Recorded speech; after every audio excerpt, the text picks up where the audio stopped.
Shame. On a face. This will not go on. You can sit down. Sit down. Sit down. Very Sit down. unfair. Very unfair. Very unfair. Very unfair. I, Ranjan Gogoi, having been nominated a member of the Council of States, to swear in the name of God that I will bear true faith and allegiance to the Constitution of India as by law Constitution of established, India. that I will uphold the sovereignty and integrity of India, and that I will faithfully Shame. and discharge the duty Shame. Shame. upon me. Shame. Shame.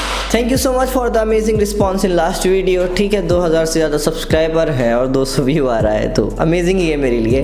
Thank you so much for that. And today in this video we gonna talk about Ranjan Gogoi. अभी आपने ये video देखा उनका oath लेते हुए, वो राज्यसभा के सदस्य बन चुके हुए हैं, वो शेम शेम वाला। I really want to know कि जब ये शेम शेम चल रहा था तो उनका चेहरा देखने लायक था। I really want to know उनके मन में क्या चल रहा था उस time. Okay, let me guess वो क्या सोच रहे होंगे।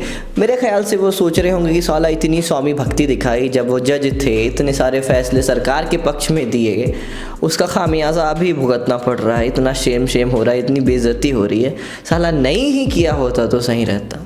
आई थिंक वो ऐसा सोच रहे होंगे, हु नोस। आपको याद दिला दूं, वैसे आपको याद होगा शायद कि ये वही रंजन गोगोई हैं जिनके ऊपर सेक्सुअल हरासमेंट का केस लग चुका है। और सबसे बड़ी आयरॉनी की बात ये थी, इस केस की जांच के लिए 3 जजों की बेंच बैठाई, और पता है इस बेंच की अध्यक्षता कौन कर रहे थे? इस बेंच के हेड कौन थे? पता है? नहीं पता? पास आओ, कान पास करो, और पास, किसी को बताना मत। इस बेंच की अध्यक्षता कर रहे थे रंजन गोगोई खुद। मतलब अपने ही ऊपर लगे हरासमेंट के केस में खुद ही फैसला करने के लिए खुद ही जज बन गए। तो इंसाफ कैसे हो गया? मतलब इंसाफ गया तेल लेने। इट्स लाइक मेरा ही स्टेडियम, मेरा ही मैच, मेरा ही स्टेडियम, मेरा ही मैच और मेरा ही रूल्स और मैं खुद ही एम्पायर। बैट ला, बॉल डाल। खैर, उसके बाद आगे ये होता है कि जिस महिला ने आरोप लगाया था उस महिला का 3 हफ्ते में 3 बार ट्रांसफ़र हो जाता है। खैर, ये ट्रांसफ़र वाला तो हमारे देश में बहुत चलता है। अभी दिल्ली में फ़िलहाल में आपको देखने को मिला था, जज का ही ट्रांसफ़र कर दिया। और 2002 का भी कुछ याद आ रहा है क्या? याद करो, कुछ याद आएगा। जेल गए तो जेल में आप बताइए ना, छुड़वाया किसने? बताइए तो कैसे छुड़वाया? हमको तो जेल से नरेंद्र भाई ने छुड़वाया। उन्होंने जज बदले और जज बदल के फिर नरेंद्र भाई ने सेटिंग की और नरेंद्र भाई ने हमको छुड़वाया, तो हम नहीं छोड़ सकते। पहला जज आया था धोड़किया जी था, उन्होंने बोला कि बाबू भाई बदलेंगे तो फांसी होनी चाहिए 4-5 बार, एक बार नहीं, और फाइल फेंक दी सब।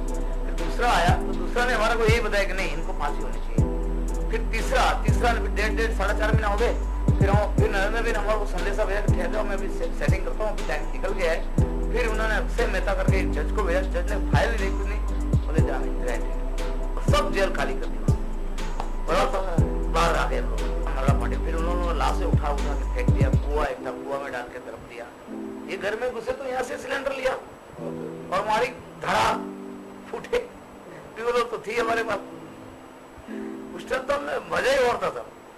उसके बाद जो दीवार है उसके बाद में पार्टी है, तो उसको पार्टी के सामने मस्जिद है, उसके साथ पे एक खड्डा भी है बहुत बड़ा, वहाँ मैदान में सबको मारा हुआ। हमने 7 बजे फोन करके गृह मंत्री को बता दिया था और जयदीप भाई को भी बता दिया था कि इतने लोग मरे हैं, आप संभाल लेना। इन्होंने बच्चों को, औरतों को कायदे से काटा है, किसी को नहीं छोड़ा, पनपने नहीं चाहिए। मैं तो आज भी बोलता हूँ कि कुछ भी हो, लेडीज हो, बच्चे हो, कुछ भी हो, काटने से हो, कुछ मारो काटो चला करो। हमको तो जेल से नरेंद्र भाई ने छोड़ा, उन्होंने जज बदले। हमने 7 बजे फोन करके गृह मंत्री को बता दिया था। खैर, इतनी बात तो समझ में आती है हमारे देश में कि किसी पावरफुल इंसान के खिलाफ जब आप आवाज़ उठाओगे तो इतना परेशानी को सामना करना पड़ेगा। मगर इस मामले में तो महिला का ट्रांसफ़र होता ही होता है। उसके हस्बैंड जो कि दिल्ली पुलिस में कांस्टेबल थे, उनको नौकरी से हाथ धोना पड़ता है, और साथ साथ उस हस्बैंड के 2 भाई रहते हैं, उनकी नौकरी भी चली जाती है। फिर समय बीतता है, धीरे धीरे लोग इस बात को भूलते हैं, मीडिया भी इस बात को भूल जाता है। फिर धीरे से महिला समेत उसके पूरे रिश्तेदारों की नौकरी वापस हो जाती है और धीरे धीरे सब कुछ सामान्य हो जाता है। और आज आपने देखा कि रंजन गोगोई राज्यसभा के सदस्य बन चुके हैं और उन्होंने ओथ ली। आप इस क्रोनोलॉजी को समझिए। अरुण जेटली ने बहुत पहले एक बात बोली थी, हमारे यहाँ 2 प्रकार के जज होते हैं। एक जज वो जो कानून जानते हैं, और एक दूसरे जज वो होते हैं जो कानून मंत्री को जानते हैं। और 2013 में भी पीयूष गोयल ने बहुत अच्छा ट्वीट किया था। खैर 2014 के बाद से तो सब ऊट पटांग ही बोलने लगे, 2014 के पहले ही ठीक ठाक बोल। तो उन्होंने 2013 में एक ट्वीट किया था। वो ट्वीट था, we have gone too far in creating post retirement avenues for जजेस। Desire of a post retirement job influences pre retirement judgments. उन्होंने सही बोला कि जो जजेस हैं वो पहले सोचने लगते हैं कि हम किस तरीके का फैसला देंगे जो सरकार के पक्ष में जाएगा, उसके बाद हमको रिटायरमेंट के बाद किस तरीके से सरकार से इनाम मिलेगा और हमारा कैरियर किस तरीके से चलेगा। और वो रंजन गोगोई के मामले में भी इफ़ेक्ट किया और उनका इनाम राज्यसभा की सदस्य के रूप में मिला। मतलब आप देख सकते हैं इस मामले में सरकार के पक्ष में आए फैसलों की लाइन लगी है। सबसे पहला फैसला होता है अयोध्या का। मतलब सुप्रीम कोर्ट यहाँ बोल रहा है कि ये आपराधिक मामला था और अपराधियों के पक्ष में ही फैसला दे दिया। सुप्रीम कोर्ट बोल रहा है कि मंदिर के कोई सबूत नहीं है। सुप्रीम कोर्ट ये भी कह रहा है कि मस्जिद में मूर्ति रखना, मस्जिद को गिराना एक आपराधिक मामला था, ये गलत हुआ। फिर सुप्रीम कोर्ट कहता मंदिर बना दो, उन्हीं को ज़मीन दी थी। और ये मेरे लफ्ज़ नहीं है, आप सुप्रीम कोर्ट के फैसले को लाइन से पढ़िए, आपको हंसी आ जाएगी। अब किसी 10 साल के बच्चे को दिखा के ये बोलिए, वो इसको बता देगा कि किस तरीके से फ्रॉड है। सॉरी। फिर उसके बाद राफेल स्कैम पूरे सबूत होने के बावजूद जांच से मना किया जाता है। सेम इसी प्रकार जज लोया के केस में भी सबूत रहते हैं, मगर क्या बोला जाता है सुप्रीम कोर्ट की तरफ से, नहीं जांच की जरूरत नहीं है। उसके बाद सबरीमाला का केस हो, कन्हैया का केस हो, इस सब में हमको दिखता है कि सरकार के पक्ष में किस तरीके से फैसले किए गए और उसका इनाम राज्यसभा सदस्यता के रूप में रंजन गोगोई को मिला। ये बात किसी से छुपी नहीं है। हाँ, एक बात और, कश्मीर का फैसला जब सुप्रीम कोर्ट में गया था तो सुप्रीम कोर्ट ने ये बोल के टाल दिया कि इससे भी इम्पोर्टेंट, जैसे राम मंदिर का जो मुद्दा है वो इम्पोर्टेंट है, इसलिए कश्मीर पे सुनवाई अभी नहीं होगी।